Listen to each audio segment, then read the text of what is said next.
Introductions to Financial Management. Financial Management அப்படின்றது என்னன்னு பார்த்தீங்கன்னா, Financial is called Science of Money. என்னங்க? How do you mean by Science of Money? So, it studies the principles and methods of obtaining control of money from those who have saved it. அப்ப நம்ம எல்லாத்துக்குமே பணம் தான் குறிக்கோள். அந்த பணத்தை எப்படி கண்ட்ரோல் பண்றதை நம்ம பார்க்க போறது என்னங்க, இன்ட்ரோடக்ஷன்ஸ் டு ஃபினான்ஷியல் மேனேஜ்மெண்ட். ஃபைனான்சியலை எப்படி நீங்க மேனேஜ்மெண்ட் பண்ணுவீங்க அப்படின்றது அது நமக்கு பெரிய விஷயம் கிடையாது, தியரி பாயிண்ட் தான். Objectives of financial management. What is the objectives? It deals with planning and mobilization of funds required by the firm. There is only one thing which matters for every right from the owners to the promoters, and that is money. இப்போ எல்லாத்துக்கும் பணம் தான் குறிக்கோள் இல்லையா? Managing the finance is nothing but managing of money. அப்போ managing of finance என்பது ஒன்றும் கிடையாது, இந்த மணியை நீங்கள் எப்படி மேனேஜ் பண்ணுறீங்களோ. அப்போ மணியை உங்கள்கிட்ட 10 ரூபா கொடுத்து அந்த 10 ரூபா நீங்கள் 20 ரூபாய் ஆக்குறீங்களா, இல்லை 10 ரூபாய் கொடுத்து நீங்கள் வெறும் 10 ரூபாயை வச்சுக்கிறீங்களா அப்படின்றது தான் மிக முக்கியமான விஷயம். இதுக்கு நம்ம ஊரில் சின்ன ஒரு கதை சொல்லுவாங்க.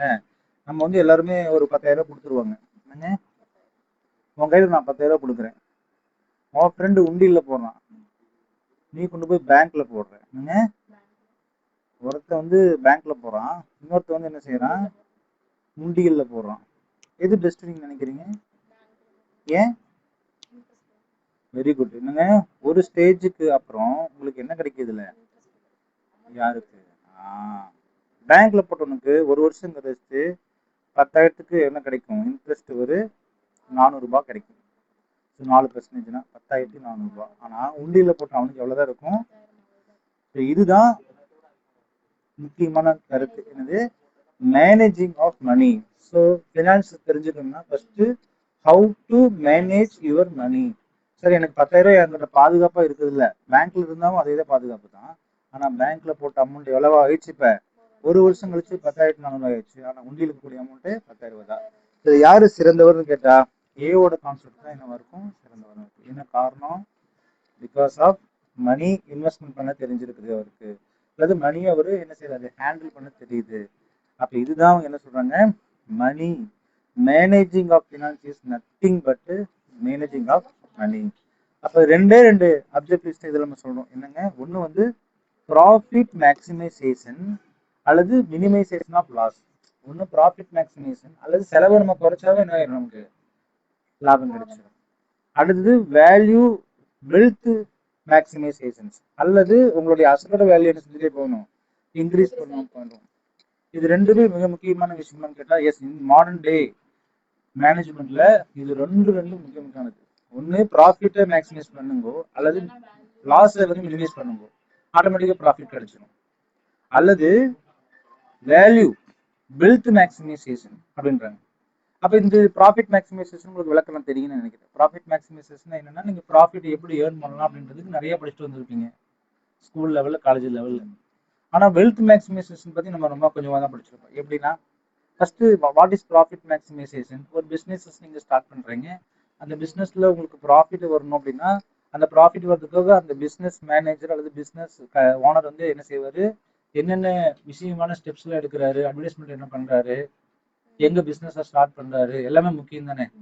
ஸோ அதுதான் சொல்றாங்க. It implies that firm either produces maximum output for given amount of input, uses minimum input for producing given output. So profit is considered to be a main driving force in business. Profit தான் எனக்கு மிக முக்கியமான force. அப்போ a firm should manage all aspects of the business in such a way that revenues are maximized and the cost are minimized to obtain maximum profit. இது எல்லாத்துக்கும் தெரிஞ்ச விஷயம். But wealth maximization னா earlier or objective of profit maximization now replaced by value maximization. Profit maximization என்ன செய்யுது, இப்போ replace பண்ணக்கூடியது தாங்க வேல்யூ மேக்சிமைசேஷன். அப்போ என்ன பண்ணுது, since profit maximization is limited one, it cannot be sole objective of a firm. Value creating is driving force behind financial management. Sir, உங்களுக்கு profit மட்டுமே ஏர்ன் பண்றதா ஒரு கருவியாக இருந்தா ஃபியூச்சர்ல நீங்க சஸ்டைன் பண்ண முடியாது. அப்ப நீங்க சஸ்டைன் ஆகணும், என்னமோ உங்களுக்கு வேணும் ப்ராஃபிட் மேக்சிமைசேஷன்ல wealth maximization. So So creating wealth for shareholders by increasing the value of their investments is the key goal financial management today. Because இப்போ நீங்கள் உங்களுக்கு ஒரு 10 கோடி ரூபா லாபம் வரும்னு வச்சுங்களேன், நீங்கள் ப்ராஃபிட் மட்டுமே கன்சிடர் பண்ணக்கூடாது, உங்களுக்காக பணம் போடக்கூடிய ஷேர் ஹோல்டருடைய வெல்த்தையும் நீங்கள் கன்சிடர் பண்ணணும். அவருக்கு டிவிடெண்ட் கிடைக்கணும், இல்லை அந்த ஷேரோட வேல்யூ இன்க்ரீஸ் ஆகுன்ற எல்லா பாயிண்ட் ஆஃப் வியூ நீங்கள் படிச்சீங்கன்னா அப்போ என்ன கிடைக்கும் உங்களுக்கு? எஸ். அப்போ maximization the market value of the firm can be calculated by the using formula. அப்போ நீங்கள் சிம்பிளாக எனக்கு ஒன்றே ஒன்று தான் வேணும், என்னங்க, ப்ராஃபிட் தான் வேணும் அப்படின்னு நினைக்கிறீங்க, அது சக்ஸஸ் ஆகாது. ப்ராஃபிட் ப்ளஸ் என்ன ஆகணும்? ஆமாம், வெல்த்னா உங்களோட வெல்த் கிடையாது, யாரோடது? ஷேர் ஹோல்டர்ஸோட wealth. Who is shareholders? உங்களுடைய ஓனர், ரியல் ஓனர் அவங்க தான். அவங்க தான் பிஸ்னஸ் பணம் போடுவாங்க. We are not talking about the proprietorship and we are not talking about the proprietorship and partnership. இதை மட்டும் பற்றி நம்ம படிக்க போகிறது கிடையாது. நம்ம we are talking about companies also. whose company public limited கம்பெனியாக ஈவன் தோ நிறைய பேர் ஷேர் ஹோல்டர்ஸும் பணம் போடுமா. இப்போ ஷேர் ஹோல்டர் பணம் போட்டுவோம், சும்மா பணத்துக்கு லாபம் மட்டும் வாங்கிக்க மாட்டோம், அவனுடைய ஷேர் ப்ரைஸ் இன்க்ரீஸ் ஆகணும், அவனுடைய வெல்த் இன்க்ரீஸ் ஆகணும். அப்போ இதுதான் வந்து வெல்த் மேக்ஸிமைசேஷன். அப்போ மேக்ஸிமைசேஷன் வந்து நம்ம ப்ராஃபிட் மட்டும் தான் இது வரைக்கும் படிச்சிட்டோம். இப்போ முறை என்ன பார்க்க போகிறோம்? வெல்த் மேக்ஸிமைசேஷன் நம்ம பார்க்க போகிறோம். So what is the formula for maximization of wealth? இல்ல wealth இல்ல, maximization of market value. market valueன்றது இது ரெண்டுத்தையும் உள்ளடக்கி தான் நம்ம சொல்ல வரோம் இல்லைங்க. அப்போ MV அப்படின்றத என்ன சொல்லுவாங்க? market value. MV is equal to ஈக்குட்டின்னு சொல்லுவாங்க. என்னங்க ஈக்குட்டினா E, D for debt. அப்போ ME plus MD. இங்க பாருங்க, MV is equal to V for value of E for என்னங்க equity and D for debt. இதான் அவங்க சொல்றாங்க, market value of the firm, market value of equity and market value of டெப்ட். அப்ப நமக்கு வந்து market value of the firm கிடைச்சது. உங்க ஃபர்மோட வேல்யூ கிடைக்குன்னா இந்த ஃபார்முலா யூஸ் பண்ணிக்கங்க. This formula is very very very very very important in futures. Okay, so இப்போ இந்த ஃபார்முலா இப்போ படிச்சாச்சு. when the books values and market values of debt are same, the wealth or maximization essentially reflects the maximization of market value per equity share. இப்படி தான் நம்ம கணக்கு வைக்கணும். எப்படின்னா logically you understand. இப்போ மார்க்கெட் வேல்யூ ஆஃப் 100 அப்படின்னு வச்சுக்கோங்க. அப்போ ஈக்குட்டி 50, டெப்ட் 50 இருந்துச்சுன்னா இட்ஸ் ஓகே ஃபேர். சம்டைம்ஸ் இப்படி கூட வரலாம், 120 கூட வரலாம். இது 50, டெப்ட் 70 இருக்கலாம் மார்க்கெட் வேல்யூ. ஸோ எல்லாமே இதை கான்செப்ட் வச்சு தான் அடங்கிட்டு இருக்கும். ஆனால் அவன் என்ன சொல்ல வரான் பாருங்க, when the book values and market values of debt are same. book value அப்படின்றது equity shares and market value of debt is debt. Value or maximization essentially reflects the maximization of market value per equity shares. Arguments in favor and against of profit maximization are discussed in the subsequent section of these chapters. இதை பற்றி நம்ம பார்க்க போகிறோம், அதில் என்னென்ன பிரச்சனைகள் வருதுன்னு சொல்லிட்டு பார்க்க போகிறோம்.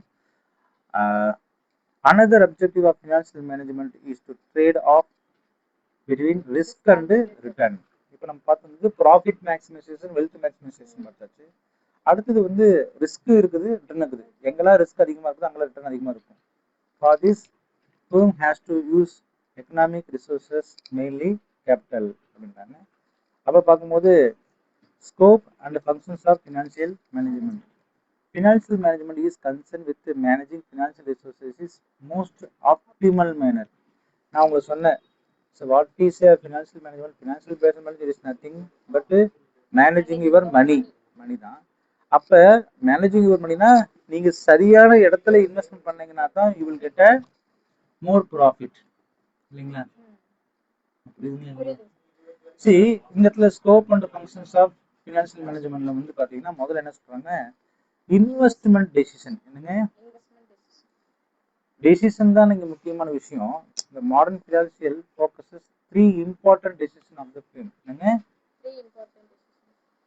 புரியுதுங்க இல்லையா? Important decisions.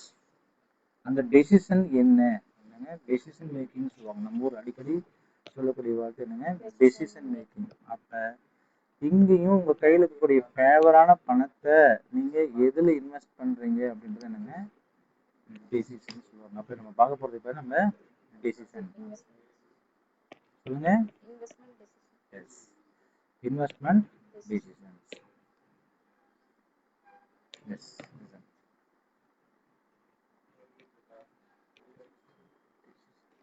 அப்போ 3 விதமான டெசிஷன் சொல்றாங்க. ஒன்று வந்து என்ன சொன்னீங்க ஃபர்ஸ்ட் எடுத்தீங்க, இன்வெஸ்ட்மெண்ட் டெசிஷன்ஸ். என்னங்க investment? What do you mean by investment?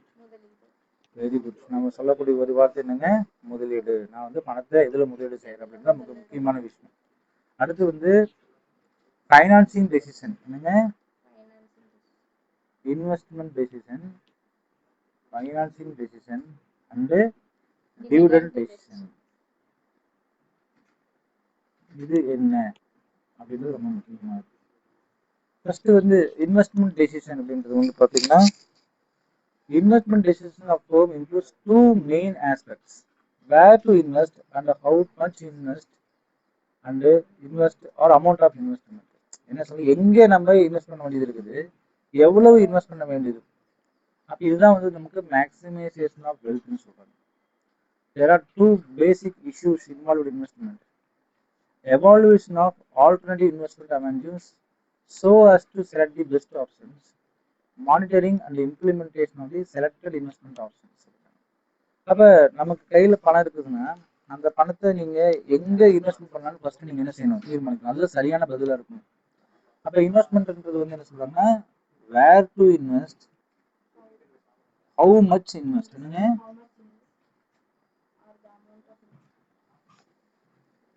எங்க நீங்க இன்வெஸ்ட்மெண்ட் பண்ணணும், எவ்வளவு இன்வெஸ்ட்மெண்ட் பண்ணணும், what is the best alternatives. என்னங்க எல்லாத்தையும் கொண்டு போய் ஒரே இதில் டம்ப் பண்ண முடியாது. அப்போ வந்து என்ன கேட்குறாங்க, அவன் பெஸ்ட் ஆல்டர்னேட்டிவ்ஸ். என்னங்க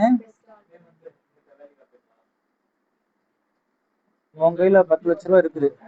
அந்த 10 லட்ச ரூபாய் கொண்டு போய் உடனே நம்ம கோல்டுலயே போட்டுடலாமா, சில்வர்ல போடலாமா, இல்ல மியூச்சுவல் ஃபண்ட்ல போடலாமா, இல்ல ஷேர்ல போடலாமா, நீங்க என்ன செய்றீங்க யோசிக்கிறீங்கன்னு வச்சுக்கலாமே.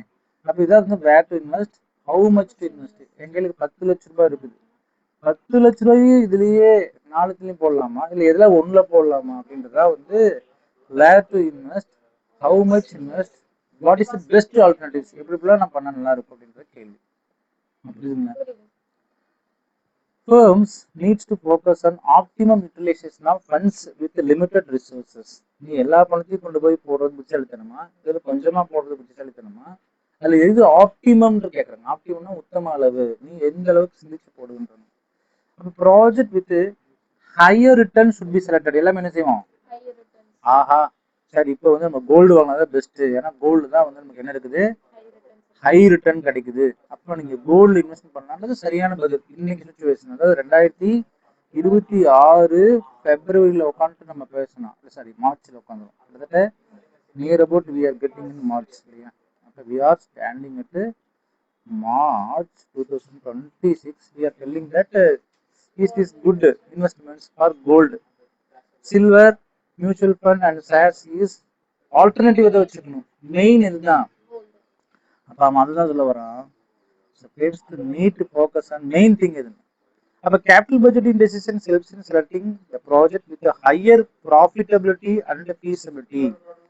For short-term investment decisions or working capital management decisions, firms should ensure that there is neither excessive nor inadequate capital. சரி, நீங்க சொல்றது வந்து கோல்டு வந்து லாங் டேர்ம், இன்னைக்கு வாங்கி வச்சுட்டு ஒரு 5 வருஷம் கழிச்சு நமக்கு எனக்கு காசு வரும். பட் ஷார்ட் டேர்ம் இன்வெஸ்ட்மெண்ட்டுக்கு எது சார் பெஸ்ட், அல்லது ஒர்க்கிங் கேபிட்டல் மேனேஜ்மெண்ட்டுக்கு எது சார் பெஸ்ட் அப்படின்னு நம்ம சொன்னும் போது அதை நீங்க ரொம்ப ஆராய வேணும். அப்ப இதுதான் வந்து இன்வெஸ்ட்மெண்ட் டெசிஷன் சொல்றாங்க. என்னங்க அடுத்து வந்து பாத்தீங்கன்னா ஃபைனான்சிங் டெசிஷன் ஒன்று சொல்றாங்க. அப்ப என்ன சார் ஃபைனான்சிங் டெசிஷன் சொல்றீங்கன்னா, the objective of financing decision of firm should be to find only maximum output of optimum combination. Equity, the cost of capital will be the minimum and return will be maximum. அப்ப cost of capital will be minimum, அந்த maximum return என்ன இருக்கணும். அப்ப share தான் நம்ம கணக்கு எடுத்துக்கிறோம் இல்லையா, ஷேர்ஸ்ல போறோம். ஷேர்ஸ்ல எனக்கு கொஞ்சமா என்ன செய்யணும், அதான் ஃபைனான்சியல் டெசிஷன். என்னங்க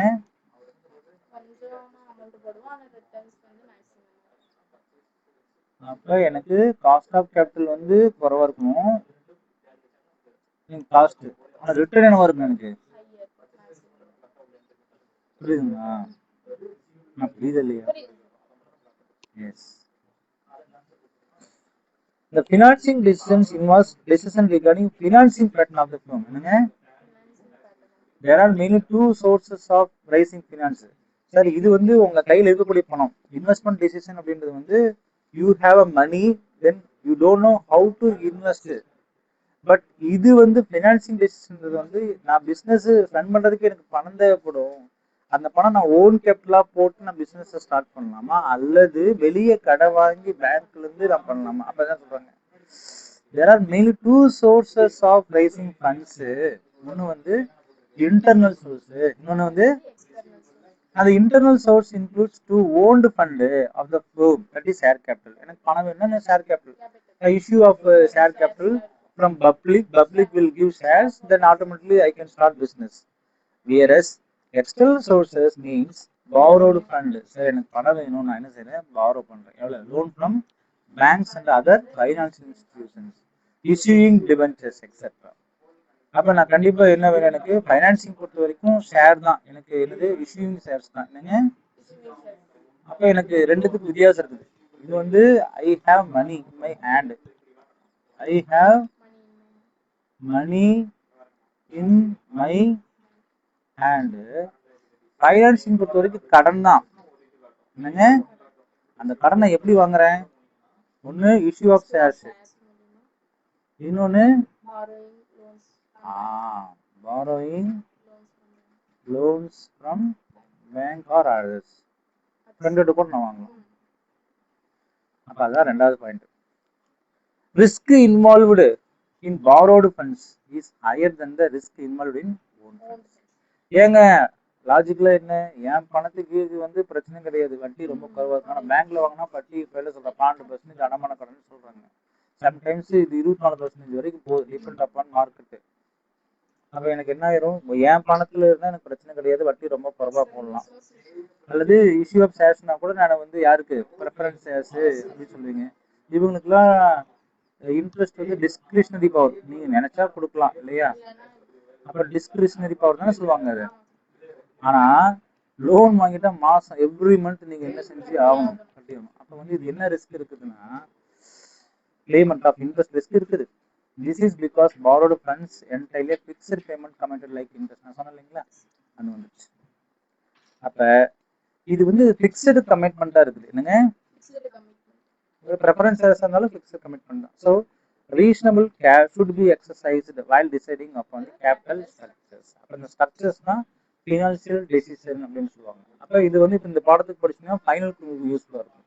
நல்ல ஃபர்ஸ்ட் கான்செப்ட் என்னது, என் கையில் பணம் இருக்குது, அதை எங்கே இன்வெஸ்ட் பண்ணலாம். ரெண்டாவது பாயிண்ட் வந்து என் கையில் பணம் இல்லை, ஸோ நான் ஃபண்டில் என்ன செய்யறேன், வெளியே எக்ஸ்டர்னல் இன்டர்னல். இன்டர்னல் தான் வந்து என்னுடைய பணம், ஓன் மணி, ஷேர் கேபிட்டல் சொல்றாங்க. அடுத்தது வந்து என்ன சொல்றாங்க, பேங்க்குக்கு. பேங்க்ல வாங்கினா கண்டிப்பா இன்ட்ரெஸ்ட் கொடுக்கணும் அப்படின்னு சொல்றாங்க. அடுத்து வந்து பாத்தீங்கன்னா என்னங்க, dividend decision. Dividend decision of firm includes determining how much to distribute as a dividend and how much to retain for future expansions program. இப்போ இந்த இடத்துல ஒரு கேள்வி, அழகான கேள்வி கேட்டீங்கன்னா, சார் டிவிடெண்ட்னு சொல்லிட்டீங்க, அப்போ டிவிடெண்ட்னா நீங்க வந்து பிசினஸ்ல ப்ராஃபிட் கிடைச்சிருச்சு, என்னங்க, அந்த ப்ராஃபிட்டை நீ டிஸ்ட்ரிபியூட் பண்றியா, என்னவா ப்ராஃபிட் டிஸ்ட்ரிபியூட் பண்ணாதான் டிவிடெண்ட். சார் ரொம்ப சந்தோஷம், கொடுத்துடலாம், ஷேர் ஹோல்டர் வாங்கிக்கிறேன்றாங்க. இல்லை இல்லை, நான் வந்து ரீட்டைன் பண்ணிக்கிறேன். என்னங்க, ரீட்டைன் ஏர்னிங்ஸ் சொல்லுவீங்களா, ரீட்டைன் பண்ணாலும் ஆட்டோமேட்டிக்கா ஷேர் பிரைஸ் இன்க்ரீஸ் ஆகும் இல்லைங்களா, price of shares increase. Sir ஆமா, அப்போ உங்க பிசினஸ் நல்லா போயிட்டு இருக்குது, அப்போ டிஸ்ட்ரிபியூட் தரவே தேவையில்லை, டிவிடெண்ட் கேட்க மாட்டாங்க. ஏன்னா அந்த டிவிடெண்ட் நீங்க அன்டிஸ்ட்ரிபியூட் பண்ணி ரீட்டைன் வச்சுனா ஆட்டோமேட்டிக்கா அது என்ன ஆயிரும், இன்கம் ஆயிரும். யாருக்கு? Share price increase. அப்போ objective of dividend policy is to maximize the market value of the equity shares. If shareholders exceptions are not fulfilled, ultimately it will have a negative impact of the market value of shares. அப்போ sir என்னுடைய ஷேர்ஹோல்டருடைய எக்ஸ்பெக்டேஷனே நீங்கள் fulfil பண்ணால் ஆட்டோமேட்டிக்காக உங்களுக்கு என்ன ஆயிரும், மார்க்கெட்டில் வந்து எனக்கு எப்போ அந்த கம்பெனியில் போட்டால் டிவிடெண்ட் தர மாட்டாங்களா, நம்ம ஏன் டிவிடெண்ட் நம்ம கூட கம்பெனிக்கு போகணும்னு சொல்லுவாங்க. அப்போ அந்த ஒரு பாலிசி தப்பாக போயிடும் இல்லை. அப்போ பார்த்தீங்கன்னா இன்னைக்கு வந்து மைக்ரோசாஃப்ட் வேர்டு இருக்கு இல்லைங்களா, எம்எஸ் ஆஃபீஸ் நம்ம யூஸ் பண்ணுறோம். அப்போ அந்த பில்கேட்ஸ் கம்பெனியில் வந்து என்ன செய்யும், மேக்ஸிமம் டிவிடெண்ட்லாம் தரவே மாட்டாங்க. இருந்தாலும் அங்கே தான் நம்ம ஷேர் நிறைய வாங்குறோம். ஏன்னா அந்த மார்க்கெட் வேல்யூ வந்து இன்க்ரீஸ் ஆகுது. ஸோ அதனால ஷேர் ஹோல்டர்ஸ் நல்லா தெரியும், பரவாயில்ல அவர் டிவிடெண்ட் கொடுக்கலாம் கூட என்னோட market price of shares increase, whenever I sold the shares I will get more money. அந்த கான்செப்ட் புரியும். ஸோ எல்லாத்துக்கும் இது அப்ளை ஆகாது, புரியுதுங்களா? ஸோ எல்லாத்துக்கும் இது அப்ளை ஆகாது. அப்போ for deciding on the dividend policy, the firm should strike proper balance between shareholders' equity expectations and reinvestment opportunities. அப்ப இந்த மூணு மிக முக்கியமான விஷயம் எதுவுமே, investment decision, financial decision, dividend decisions, இது மட்டும் உங்களுக்கு தெரிஞ்சிருந்துச்சுன்னா இது மூணுமே உங்களுக்கு என்ன ஆயிரும், சக்சஸ். இது மூணுமே எனக்கு சக்சஸ்ன்னு சொல்றாங்க. So 3 decision is very important. Thank you.